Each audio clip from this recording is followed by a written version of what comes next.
NAACP President Derrick Johnson on Tuesday made a direct appeal to President-elect and Joe Biden and Vice President-elect Kamala Harris, asking them to create a new national advisor position within their administration that will focus on creating policy that centers around racial justice and equity efforts. The NAACP said in a statement, molded after the climate envoy for national security, the national advisor on racial justice, equity, and advancement would be charged with centralizing bold and visionary thinking and strategy on racial justice within the White House and fostering the development of holistic measures throughout government to tackle the pervasive problem of systemic racism as never before. Johnson and a few other civil rights groups met with Biden and Harris to discuss the administration's plans to support racial justice. Well, joining us now to discuss the NAACP proposed advisor position, Biden's administration picks, and black equity is President of the NAACP, Derrick Johnson. Welcome back to the Black Report. How you doing? Welcome.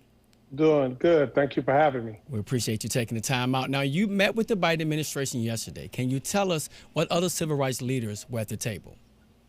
Well, the 7 civil rights organizations, Mark Morial from the Urban League, Al Sharpton from National Action Network, Shirley Eiffel from the NAACP Legal Defense Fund, Christian Clark from the Lawyers Committee for Civil Rights Under Law, Benita Gupta from the Leadership Conference, and Melanie Campbell from the National Coalition for Black Voter Participation. What was President-elect Biden's response to your suggestion of creating the position of a national advisor on racial justice, equity, and advancement? We took it in. I made the case that if he had as a part of his administrative pillars racial equity, in order for us to ensure the benefit of such a progressive focus, you needed someone to hold that portfolio. And that portfolio needs to be spread across all of the cabinets and the entirety of the administration. Awesome. Thank you for that. Why do you think he needs a civil rights advisor as a part of his administration team? Well, things only get done if you can measure it, and you can't measure it if you have somebody accountable for making sure it get done. And so it's not good enough to say, well, we got more black people, therefore it's going to get done. That's not true. Ben Carson is the head of HUD, and he's destroyed racial equity during his time in HUD. So all black people don't understand racial equity. All black people are not prepared for it. But many people, black and white, should be provided with an opportunity to meet certain goals, and those goals should be directed directly from the president by way of an individual who's charged with the responsibility. Soulmates, if you're just joining us, we're speaking with the president of the NAACP, Derrick Johnson. This was a highly anticipated meeting with President-elect Biden and President-elect VP Kamala Harris. What were some of the takeaways from the meeting?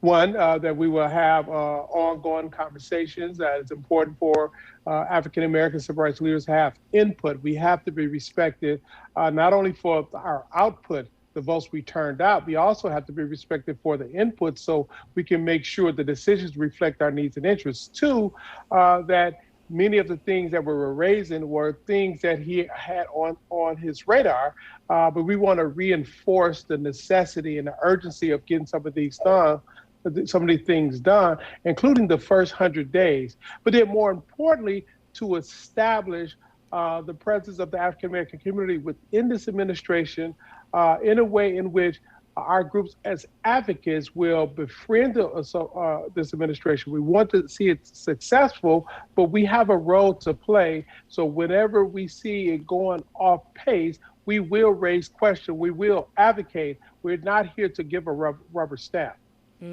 President Johnson, you've been very vocal of President-elect Biden for not choosing enough black people to his leadership team. This week, he named Representative Marcia Fudge as Secretary of HUD and General Lloyd Austin for Defense Secretary. Is he now moving in the right direction? Too early to tell. You have over 4,000 appointments that this president will be able to make. 1,200 will require Senate confirmation. I am extremely excited for Congresswoman Fudge. She's a friend. She's a talent. She's a former head of Delta Sigma Theta Incorporated, the former head of the Congressional Black Caucus, a lawyer, someone who is able to truly manage and govern over an agency like HUD. And HUD, the resources there can provide the necessary support for many of our communities to continue to build out and increase our home equity for homeowners and give opportunities for more people to purchase homes. It's being reported that Biden's shortlist for Attorney General includes Doug Jones, Judge Merrick Garland, and former AG Sally Yates. I want to know what you think about those potential candidates and if the NAACP has its own wish list for the role. Well, we decided to take the posture of understanding policy and process. And the thing about the person who stepped in that seat, they need to be able to walk in day one and get to work, be able to build confidence with the current staff, be courageous enough to take on the public corruptions that we're seeing taking place right now, but also swift enough to align all of the agencies and the resources. We cannot allow this to be a 6 months learning on the job process. The person that come in, they got to be ready. We're in the fight. We're in the fight to ensure that equal protection of the law is afforded to all of us. We're in the fight against white supremacists, domestic terrorists, and they have to step into the role and pursue those domestic terrorists.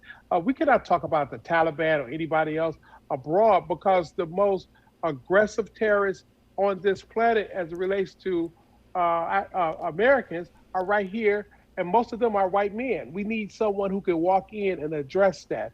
So those three individuals are named. You have other names like Deval Patrick, you have Tony West, and several others who've actually worked in the Justice Department at the highest level. We cannot afford someone to walk in the door and they have to learn where the bathrooms are. Now, for so long, Black America has been talking about equality. Now the conversation has turned into equity. Can you explain to our soulmates the concept of racial equity? So, we get caught in semantics. Let's be clear. We pay tax dollars into a system that we don't get a return on our investments. As African Americans, we built this joint, and we have not benefited from the spoils of the riches. Equity is around making sure people receive their amount, not equal to everybody, because if you start behind the start line, everyone else already have an advanced start, that's not equal if you get the same thing. So you got to bring people up so we can be equal.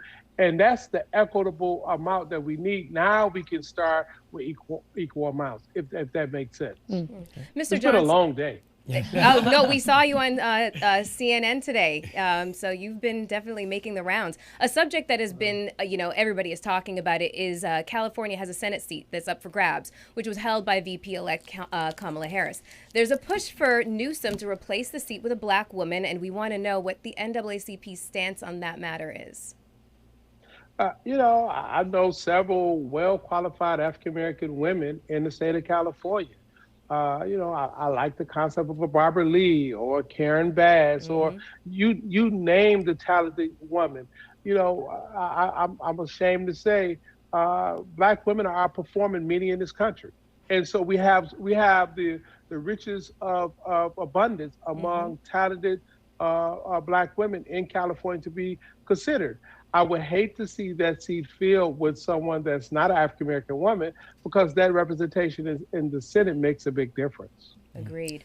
I'm a huge fan of Karen Bass. I just got to say that. Got to put that out there. All of us. Now, she's brilliant. Oh, yeah, she really is. Now, before we let you go, former President Barack Obama said that defund the police is a snappy slogan. Does saying defund the police cause more harm than good? You think about semantics and words. There was a time people didn't like the concept of Black power, then Black Lives Matter. You can always go and you criticize the language of those who have been injured, and you address the language and not address the causes of the injury. So I don't want to get caught up in what phrases are good or bad. I do know we have too many police agencies preying on our communities. We have too many police agencies abusing our communities. We have too many police officers who are not being held to account. So let's not get caught up on the phraseology, and let's look at the actual injury that's taking place. And if we need to change language, let's do it after we begin to address the cause of the harm. Oh, okay. I agree with that. Again, we know you've been putting in work all day, and we appreciate you taking time out. Thank you, President Johnson, for joining us, and happy holidays to you and yours, okay? Oh, thank you. Happy Kwanzaa. Take care. There you go. Celebrate Black. Celebrate Black. Yes, indeed. Got to do it.